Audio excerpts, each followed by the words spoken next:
Whoa, this is the Illusion reporting from somewhere on Spaceship Earth.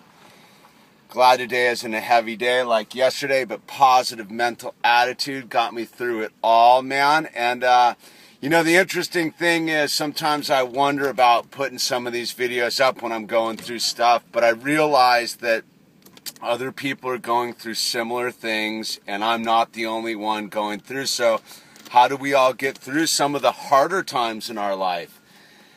And yeah, getting through it. And the first thing I did yesterday was I kept moving, man. There was a certain point where I was like, you know what, I'm just going home, I'm going to bed, I don't want to deal with any of it anymore, man.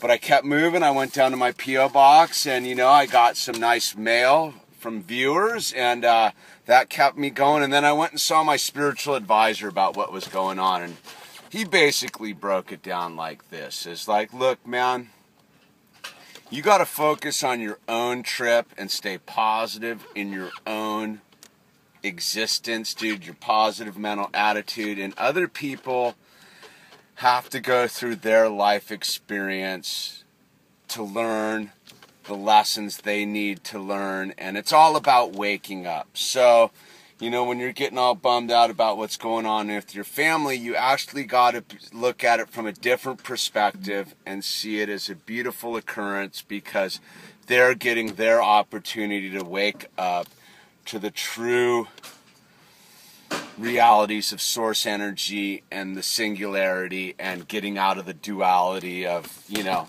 pleasure, pain, man, and surrendering the form and all that kind of stuff. And what was interesting about it all, thank you. What was interesting about it all was when I met with my spiritual advisor, there was a cat there who turns out to be a gnarly IT guy. So he volunteered to fix my computer for me, man. So my computer's up and running all of a sudden. And I didn't see that happening yesterday at all. And that goes to show, just if you're willing to just go through the experience, even though it's painful and traumatic, and just sort of allow the universe to take care of you, cool things happen. So I got the computer fixed. That's off the list. I got the Terra Cruiser back. That's off the list.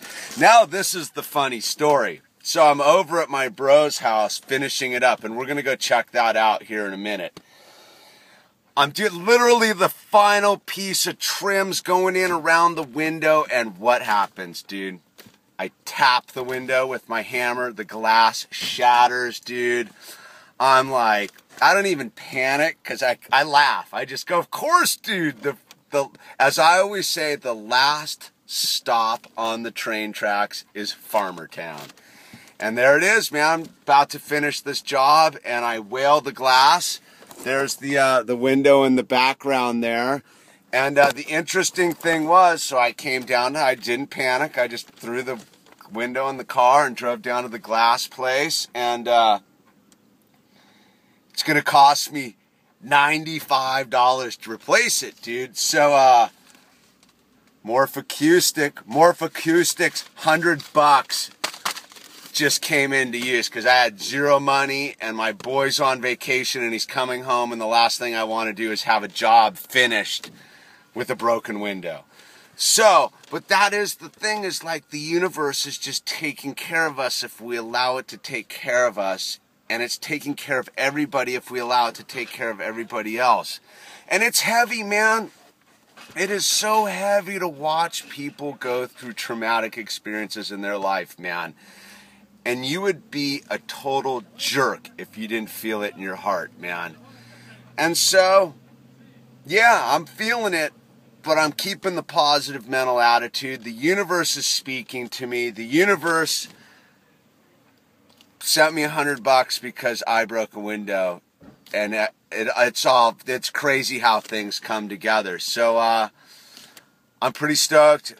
We're going to end this part, and we're going to go look at the job here in a minute, because I think it came out pretty bitchin'. All right. This is my friend Tommy's place. He hired me to make an addition to his pre-existing structure. As you can see, I added this little nook onto his house. I built it on top of the existing deck, and I had to blend it in to the existing style of the house using the same wood, which is this really old peckerwood cedar. So I had to use the wood that was on the existing structure and save it when I pulled it off and use it to blend my new structure into the pre-existing structure. And I'm really rather satisfied how that looks. You cannot tell that that's an addition to the house. It actually blends in really well, and I'm rather pleased with it. And I got I made my own rough sod window trim, man, and blended it all in. There's the roof right there that I had to cut into the existing roof line. And we go into the house now. As you can see, the blend is pretty seamless.